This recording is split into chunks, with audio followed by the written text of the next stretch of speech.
Salut à tous, c'est Guillaume pour la première vidéo de l'année 2020. Je vous souhaite une très bonne année à tous. Et oui, je sais, il faut que j'aille chez le coiffeur. On en reparlera. Dans la précédente vidéo, j'ai parlé de l'infaillibilité de l'Église en termes de foi et de morale, mais il reste encore une très grosse question à aborder en ce qui concerne l'Église, qui est en fait un petit peu la pierre d'achoppement qui fait que par le passé, mais aujourd'hui encore, il y a beaucoup de gens qui ont rejeté, enfin qui rejettent toujours l'Église catholique. Papounet, spécial dédicace à toi si tu me regardes. La question c'est la suivante, comment faire confiance à l'Église quand on voit de quoi sont capables certains de ses membres? Ouh la patate chaude! Ouh, vite quelqu'un! Bon, pour répondre à cette question, on va falloir mettre les mains dans le cambouis, clairement. Donc, on va parler d'abord du péché, et oui, et on finira quand même par l'Esprit Saint. Ressentez l'Esprit Saint. Une chose qui est sûre, c'est que le diable est à l'œuvre, et qu'il se sert entre autres des péchés des chrétiens catholiques pour faire croire au monde que la vérité et le salut ne se trouvent pas dans l'Église catholique. Et ceux qui ne sont pas vigilants se laissent avoir par cette stratégie-là. Ça a été mon cas pendant un certain temps. Et c'est pour ça aussi d'ailleurs qu'il faut reconnaître que le péché des chrétiens catholiques est un scandale. Parce que non seulement, alors voilà, il y a les actes mauvais, mais ces actes mauvais-là ont pour conséquence qu'ils écartent de la vérité ceux qui la cherchent. Et ça, c'est terrible. Bon, typiquement, le péché, c'est un des gros mots de la religion chrétienne qui fait dire à beaucoup que le christianisme, et plus spécifiquement le catholicisme, serait une religion culpabilisante, qui dégrade, qui enfonce l'homme, etc. Ce qui, d'ailleurs, au passage, est le comble absolu.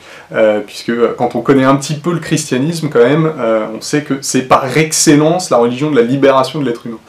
Tiens, d'ailleurs, ça ferait un bon sujet de vidéo, ça. Ouais, je vais la noter, celle-là. Je la note.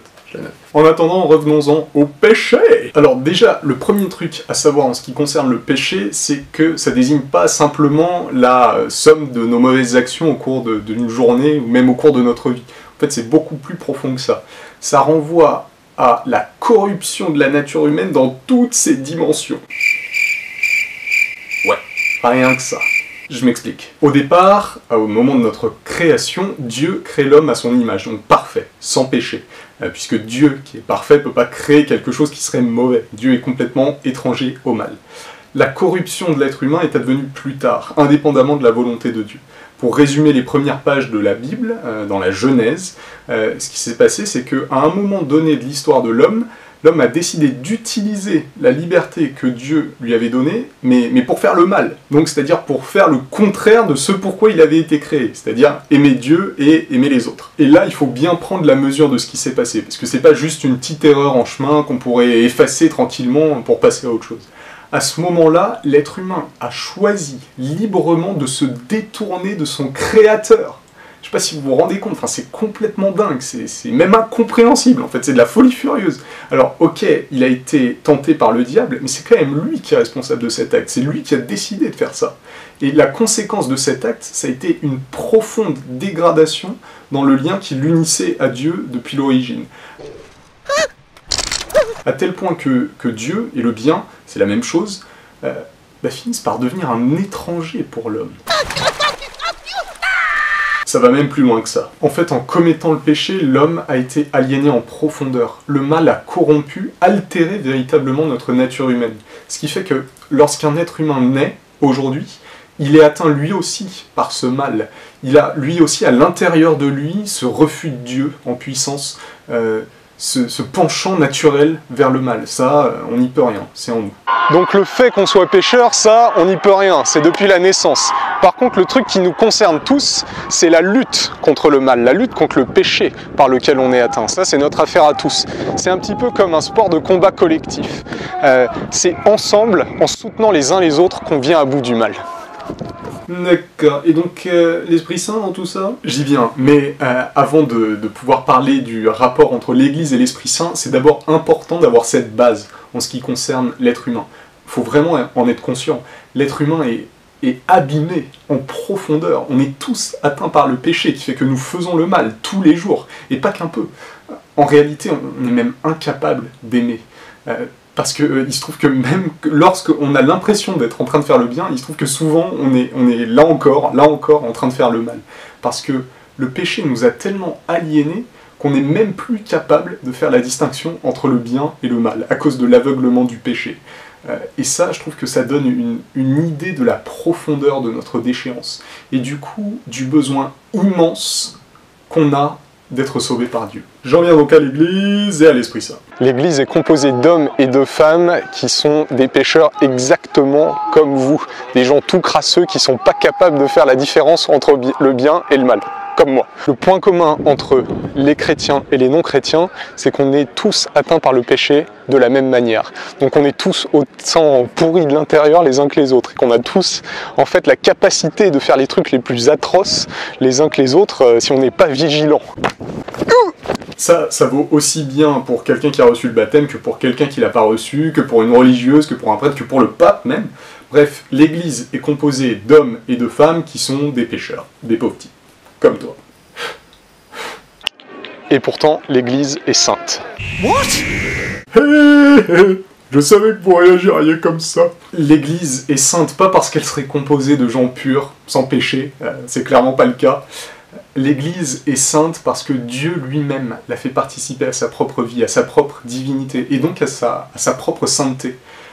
Et c'est pour ça que rejeter l'Église à cause des péchés de ses membres, bien que je conçois que ça puisse être la réaction la plus naturelle et qui semble légitime au départ, en fait, cette réaction-là est une erreur.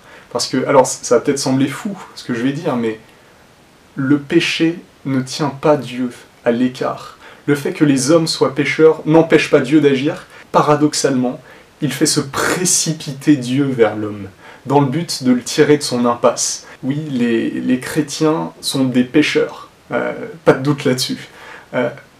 Mais vraiment aussi, ce sont des pécheurs pardonnés, qui ont été restaurés par la grâce du baptême dans l'Esprit Saint, qui les a remis dans la bonne direction, celle des origines, celle de Dieu. Alors, je précise tout de suite une chose, c'est que cette grâce que j'ai reçue, elle n'a pas changé pour autant ma nature blessée par le péché. Je reste pécheur, je reste capable du pire. Mais parce que j'ai reçu l'Esprit Saint le jour de mon baptême, je suis capable aujourd'hui de choisir le bien. Grâce à l'action de Dieu en moi, je suis capable de discerner où est le bien et où est le mal pour pouvoir le rejeter. C'est un combat permanent, c'est vrai.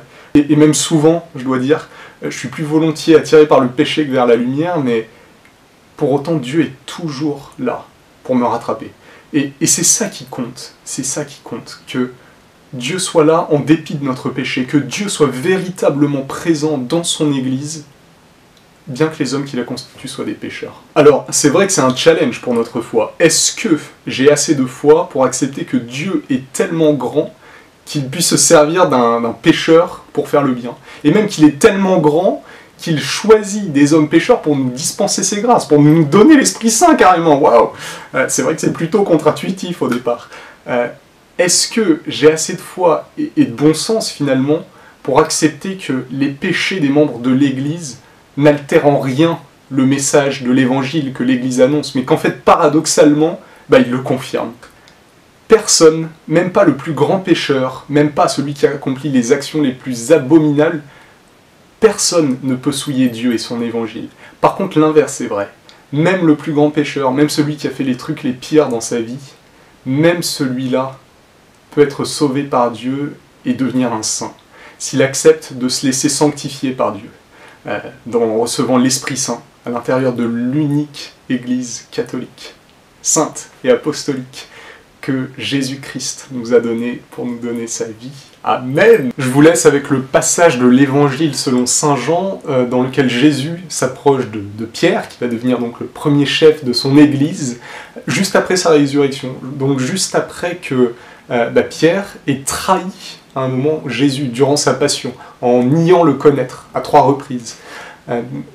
Vous allez entendre ce que Jésus dit à Pierre, après qu'il ait commis ce si grand péché. Je pense que ce passage résume à lui tout seul tout ce que j'ai pu dire dans cette vidéo.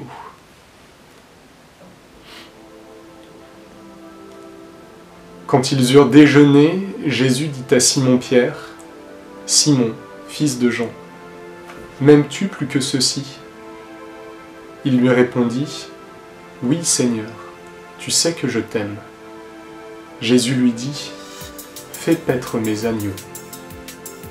Il lui dit à nouveau une deuxième fois, Simon, fils de Jean, m'aimes-tu? Oui, Seigneur, lui dit-il, tu sais que je t'aime. Jésus lui dit, sois le pasteur de mes brebis.